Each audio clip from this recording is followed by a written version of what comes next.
This is a story about a joke made in LeBron James's You're not allowed expense. to joke anymore, Adam. Jokes are forbidden. Police officer made viral TikTok video mocking LeBron James suspended. And a fundraiser was launched. And So boy, was it sad. launched. It was so funny. It is. You know what? And I'm going to play it for you guys right now. I actually, let me know if you can hear this. No, you got to do it in a separate Chrome tab, and you have to Okay. click the share audio. I know how to do this in StreamYard now. Okay, I'm gonna redo this. Hold on. Share screen, share audio. Boom. Okay. Now you guys can be able to hear it. Dispatch, I've arrived at Yeah. the so we can have LeBron call my cell phone right away, please. Thank you. Excuse me, sir. Excuse me. No, can you put the knife down, please, sir? Sir, no, sir, don't stab it. No, stop stabbing. Stop. Oh, hold on. It's LeBron. LeBron, hey, yeah, it's me again. Listen, I'm out here at this disturbance call, and there's a guy trying to stab another guy with a knife. What do you think I should do? Why does that matter? Okay, well, they're both black. One guy's trying to stab another guy with a knife. Deadly force is completely justified. I see. So you don't care if a black person kills another black person, but you do care if a white cop kills a black person, even if he's doing it to save the life of another black person? I mean, it doesn't make a whole lot of sense, but then again, you are really good at basketball, so I guess I'll take your word for it. All right. Yep. Okay. All right. Thanks, LeBron. Michael Jordan's the GOAT. What? Nothing. I gotta go. You're on your own. Good luck. Sorry, guys. You're on your own. Dude, you are really good at basketball, LeBron. So that was the best part of that whole thing. I was like dying when I heard that. I mean, really, why are we listening to sports athletes for their anything? Let's just be honest. Like, athletes tend not to be the brightest crayons in the box, and that's not their role. They're like LeBron James' job is to play basketball. He's very good at his job. He has a gift at basketball. Not the brightest crayon on the box. It's true. Not someone who we should be trusting on important affairs of state. Did you see the video of him holding the Malcolm X book? I did see that. Did you see the video of him like coming in and a fan called him out and said like several swear words at him or something, and a security guard was like, "Lady, watch your mouth." And LeBron James turned around. He was like, he looked so sad that someone had yelled at him that he was a word I'm not allowed to say. Oh, don't say it. I don't know what word you're talking about. Punk A-B, I think. Oh, Punk A-B. Okay. All right. Well, I know what that is. If you can put two and two together. Yes. Mad Libs. With swears. So yeah. I mean, he literally sat there and they're like, "Well, what do you like best about the book?" And he's like, "Well, he was a really good man, smart man, and he stood up for what was right." And it's like, it's the book report on the book that you didn't read, and everyone knows you didn't read it. That wasn't a book report. It was like stumbling on, trying to obviously, very, very obviously making stuff up. Yeah. Clearly making stuff up. I don't know what to say. I'm gonna go off what I think I know about Malcolm X. That's what it sounded like. And listen, again, like, he's allowed to have whatever opinion he wants. Sure. But I mean, come on, he is not the person that we should be looking towards for important decisions like matters of the police and state. Yeah. Like holding a police officer accountable for saving someone's life. Oh my God, that whole mess. Someone from stabbing someone else. I've talked about it a couple times on my show. I did a full segment on it. Talked about it yesterday a little bit. But I mean, this is a cop got fired because he was making fun of LeBron, who was thinking he was virtue signaling, being hashtag accountability. Like, this cop is going to get it. You're next. I'm sorry. In what universe can the police afford to be firing people right now that are otherwise good cops? No, they can't. This is stupid. Here's my position on the police. I think that there needs to be just a mass exodus of the police in a major city like Chicago or Philadelphia or New York, where they all just organize and quit at exactly the same time. Then they're completely defunded and the city gets what they get. And I know this is not an ideal argument. That's what he talks about. No, I don't like it though, because look at Chicago. You mentioned Chicago. Yes. There's so many deaths in Chicago right now. It's a terrible place. There are so much death. If you get rid of the police, it's going to be so much worse. So I understand that. It's these cities are going to burn down. I don't want that. But they voted for this, Adam. They voted for this. They have Oh, voted okay. for this. And at some point, someone needs to say, okay, like elections have consequences. Actions have consequences. If you want to defund the police, fine. I think that if one city did this, would it cause some trouble in the meantime? Yeah, sure. But they voted for this, and I really think it would solve everything in like a month if I don't people know. saw what actually happens when the police leave. Well, I mean, it's like watching a child stick their finger in a socket and be like, "Well, you voted for that," instead of like stopping them from doing it or Well, teaching, but the trying to difference is there is a little bit of a difference, right? I know it's not exactly the same thing, but that's what it feels like to me. Well, you're a little child and you made a terrible mistake, and I'm just gonna let you sit with poop in your pants because you reap what you sow. It's like it just feels so childish. yeah, but at some point, like, how many times can you say this is a bad idea? This is a bad idea. Here's why this is a bad idea. Like, how many times can you try to talk sense into people and they still vote for the Democrats You're right. every flipping time? It's true. And so, if this is what you You're want, right. I know. I'm not. I have no argument against that because these people have. I mean, look at this. Look at this article. To correct protest failures, LAPD says it needs more money and officers. The defunding the police doesn't work. Wait oh, a it doesn't minute. work. Oh, I am shocked. What? I am shocked. No, really? Minneapolis they were trying to bring in officers from anywhere. Anyone, please come help. Why? Listen, Because the good officers are leaving because they're being blamed for shit that isn't their fault. Pardon my French. sometimes you need to take one for the team, and you need to lose a battle to win a greater war. I really don't think that this problem is going to be solved until some city just goes on strike when it comes to the police, and then everyone sees what happens. The city turns into the purge for a little while, and then everyone's like, oh, this is like a really bad idea. Yes, it is. Congratulations, bring the police back now. Yeah. It's just How much better I would understand. Chicago be treating the police if the police weren't around for like a month? They would like roll, be like, please come back to us. The problem is it's the people that are not in the firing zone. A lot of these low income areas, there's been interviews, people go out and ask them like, what would you do you want to defund the police? And they're like, no, absolutely not. Please no. We need more police. So, but it's not, they're not the ones making the decisions. It's the people up in the high rises, the ones going, oh, look at those plebs down there. Like, we should defund the police. And it's like, those people aren't being affected by this. It's the people in the areas where there is high crime. And they're the ones going like, no, we don't want to get rid of the police. Please don't get rid of the police. And I am sympathetic to it, but how long does this have to go on?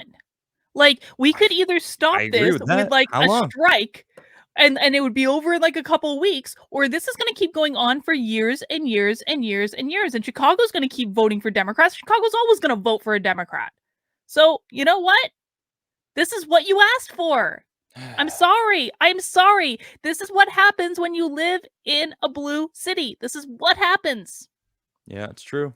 Sometimes some sacrifices have to be made. And I am like, and that's just where I'm at with this issue right now. I think that sometimes you have to sacrifice some smaller battles in order to win the war, and people don't always get what they want, and elections have consequences. And that is what it is. And the thing with the Democrats is they never experience the consequences from their elections because they move. They leave New York City and they go to Florida, or they leave California and they go to Texas. The only way this stops is if people actually see consequences. This is why, like, I want the Republican Party, this is an unpopular opinion, I want the Republican Party to crash and burn in 2022 because I don't think they stand for anything. I don't have their stuff together, and I think losing could be the very best thing for them. I think I'm on a mutually assured destruction kick. If you haven't noticed, I don't like it. I feel like burn it all.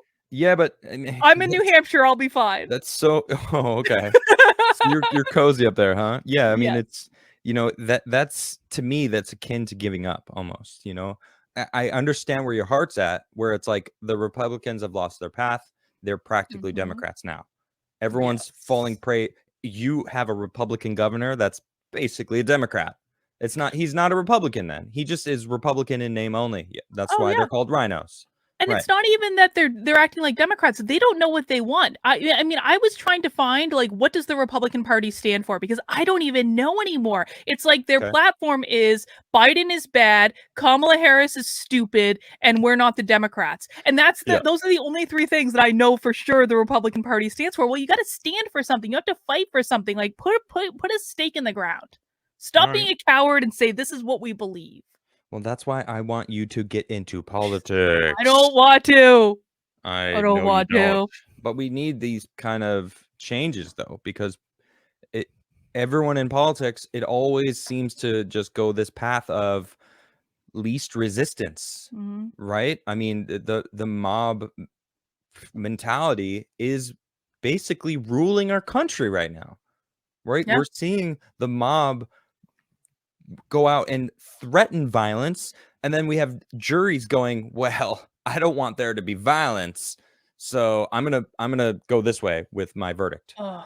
You know, I'm not gonna name any specifics. I think you can put what I'm putting. You can pick Mhm. up what I'm putting down. Yeah, I'm fairly certain.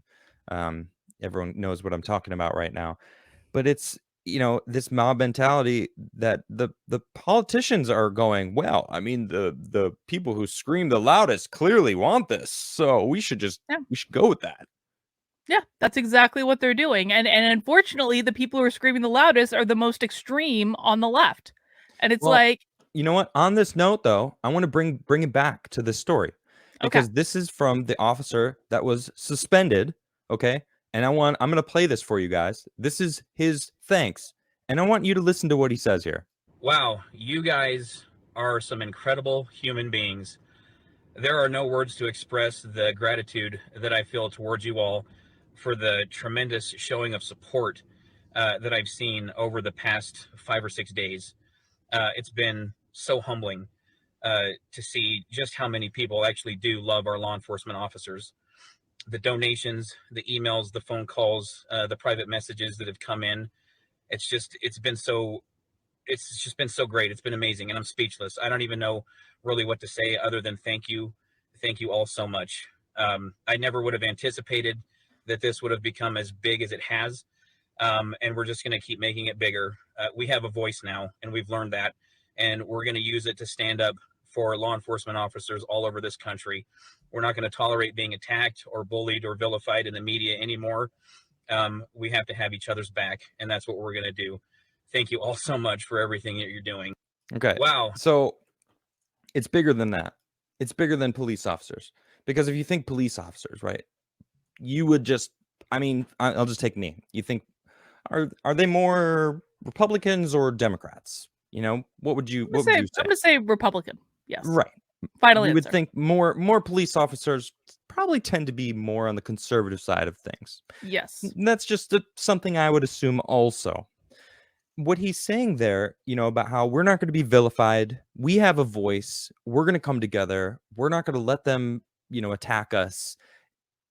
That's like a seed, right? Mm-hmm. And I want to plant more of those seeds of people saying, I'm not going to let you just spread lies about me and just tell everybody that, you know, I'm the worst. Like they're attacking Joe Rogan right now. Right-wing YouTuber. It's like, right-wing? Do you know Joe Rogan at all? He's not right-wing. He's dead Not even on center. YouTube If anymore either. anything, well, I mean, yeah, right. He used to be a YouTuber. Well, he posts his clips or whatever on YouTube still, but Mm. you know, it's like they can blast anyone for anything they really want, and they do. You know, and especially conservatives. If you're conservative, you are under attack. Nick Fuentes just got banned from Coinbase. He's not allowed to fly You got anymore. banned from Coinbase? I thought they weren't being political. Yeah, really. I know. Really, Coinbase. Interesting. And listen, I am not a Nick Fuentes fan. Watching that guy makes my stomach churn. But he should not be banned from flying. Right. That's your right. You know, Yeah. people don't have to agree with him. I'm not saying I agree with him, but it's still kind of messed up that he's being targeted for political beliefs or beliefs in general. Like, this is a free country. Let anyone believe what they want. I don't necessarily agree with all your stuff, but I will defend your right to believe it and say it. That's what this country was based on. They're getting rid of that. They're trying to get rid of police officers that are making a joke. This guy was making a joke. Well, I mean, it's not you know who's laughing? I'll tell you, he's not laughing anymore. This is a fundraiser for him. Over $111,000. Let's actually refresh it. See. Dang. I put that in there like an hour and a half ago to show you guys, and it's already gone up $12,000. Amazing. All right. And he's updated to say that they're going to focus on other officers and families in similar situations. This is amazing.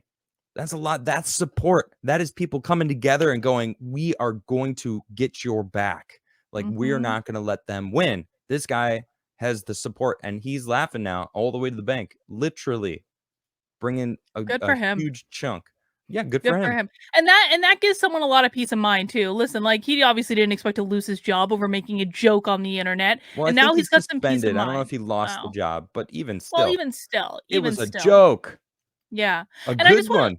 And I want to encourage people too, like, when you see fundraisers like this, and there's a fundraiser specifically for a woman named Gabrielle Clark who is fighting back against critical race theory right now. Okay. There's a lot of these people who do GoFundMes when they lose their job for questioning critical race theory. It's really important to give what you can.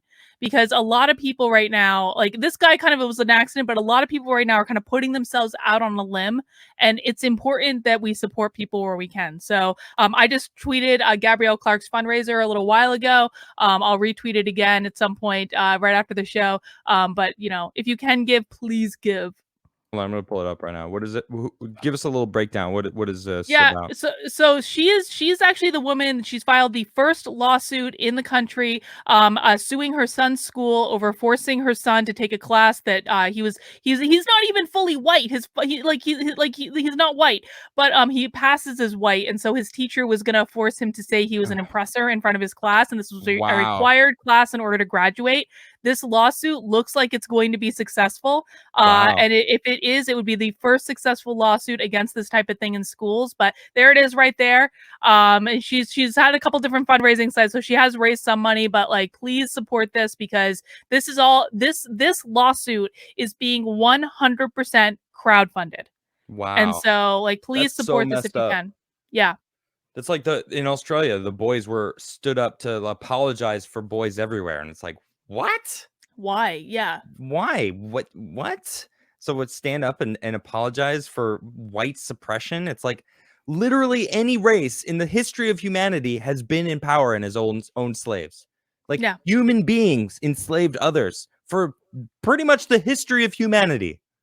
Right. No one is safe. Everyone was part of this. Yeah. We all did it, if you look back far enough. All right. But we're here now. God, it's so frustrating. We don't own slaves anymore. Okay. None of us have ever owned slaves. I know, it's ridiculous.